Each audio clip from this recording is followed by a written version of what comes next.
अस्सलामु अलैकुम वरहमतुल्लाहि वबरकातुहू। आपकी खिदमत में एक हदिया लेकर आया हूं जिसे तजारिब सालिहीन कहते हैं। सहाबा के यहाँ भी तजारिब सालिहीन होते थे। हजरत अब्दुर्रहमान इब्न औफ रदियल्लाहु ताला अन्हु अपने घर में रोजाना अपने घर के चारों कोनों में आयतुल कुर्सी पढ़ लेते थे। ये तफसील मैंने मेरी किताब बिखरे मोती जिल्द 3 सफा 204 पे लिखी है। तो अब्दुर्रहमान इब्न औफ का ये मामूल था। हजरत मोहम्मद सल्लल्लाहु अलैहि वसल्लम ने अब्दुर्रहमान इब्न औफ को नहीं बताया था कि तुम ये क्या करो, लेकिन वो करते थे। तो उसकी वजह से उनकी रोजी में खूब बरकत होती थी, जिन्नातों से हिफाजत होती थी, जादू से हिफाजत होती थी, परेशानियां दूर होती थी। ये इनका मामूल था।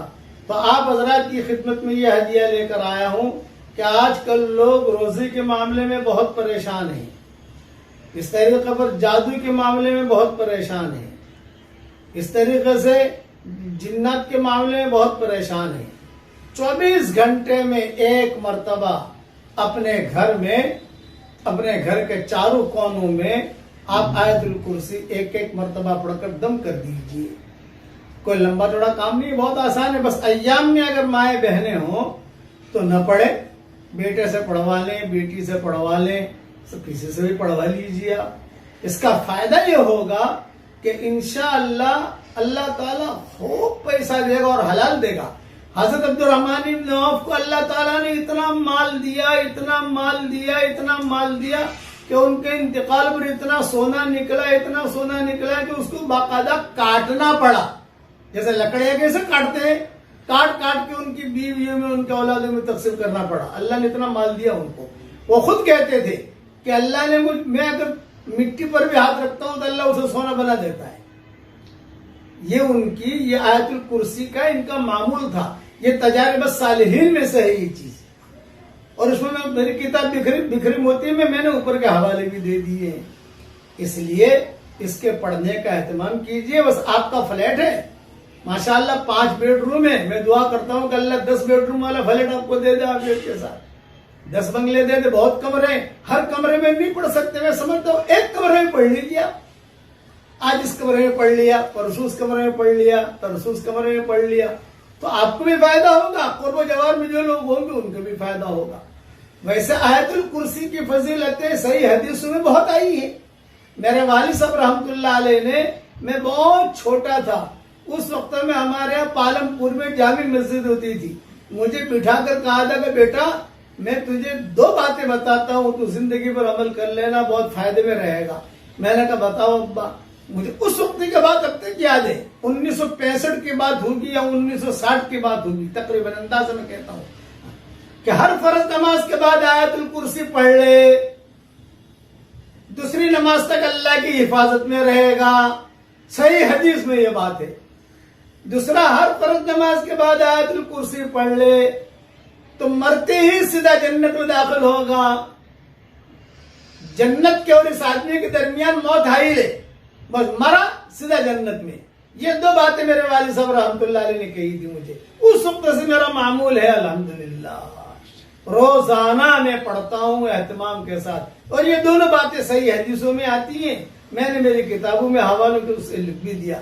अब्दुर्रहमान इब्न औफ का मामूल वो सही हदीस में नहीं है, वो उनका तजर्बा था। मेरे वालिद साहब ने जो 2 बातें बताई वो सही हदीसों में है। आगे एक बात जिन्नातों की सुन लो।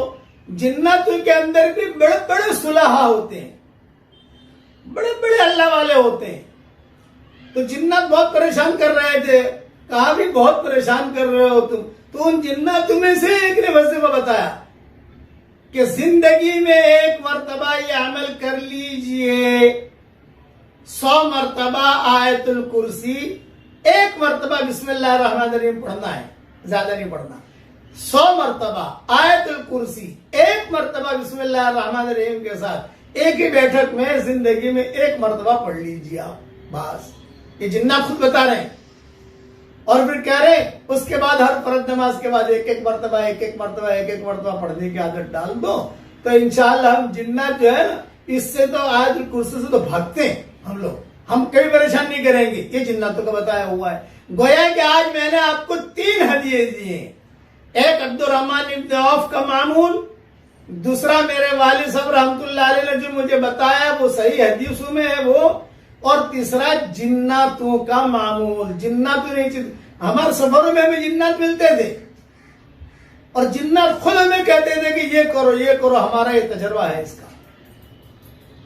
तो जिन्नात कहते थे कि मौलवी साहब तब यहाँ करावी नाखो, गुजराती के अंदर बोल्टन ब्लैक बनिया कहा मेरा सफर था, तो तब यहाँ करावी नाखो, પછી कोई दिवस है तुम्हारा घर न तरह में जोए भी नहीं, ताकिए भी नहीं, तुम ये कर लो, फिर तुम्हारे घर की तरफ कभी देखेंगे भी नहीं। इसलिए ये 3 हदिया कबूल कर लीजिए और अमल कर लीजिए, इंशाअल्लाह बहुत फायदा होगा।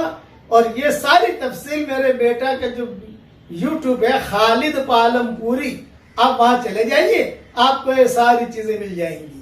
अब बिखरे मोती में जितने तजारबत सालीन, 500 मैंने तजारबत सालीन लिखे हैं बिखरे मोती में, 500 मैं सब एक एक करके इंशाल्लाह यूट्यूब पर लाऊंगा ताकि लोग फायदा उठाएं। मेरे मरने से पहले लोग इन चीजों से फायदा उठाएं। इसलिए तजारबत सालिहीन, नेक लोगों का तजर्बा ये कयामत तक चलेगा, तजारबत सालिहात ये कयामत तक चलेगा, मगर हदीस है। आयतुल कुर्सी की फजीलत सही हदीस में बहुत आई है, बड़ी अजीम आयत है आयतुल कुर्सी। मैंने किताबों में, मैंने रियाज़ुत तफसीर में भी लिखा है और दूसरी चीजों में भी, किताबों में भी लिखा है। अल्लाह ताला से दुआ करता हूँ हर शरीर की शरारत से, हर फितीन के फितने से, हर हासिद के हसद से, हर बुग़्ज़ करने वाले के बुग़्ज़ करने से, हर बुराई चाहने वाले की बुराई से, हर खलल अंदाज की खलल अंदाजी से, हर रोड़ा अटकाने वाले को रोड़ा अटकाने से अल्लाह ताला हमारी क़यामत तक की आने वाली नस्लों की अल्लाह हिफाजत फरमाए। आमीन व आखिर दावाना अनिल हम्दुलिल्लाहि रब्बिल आलमीन।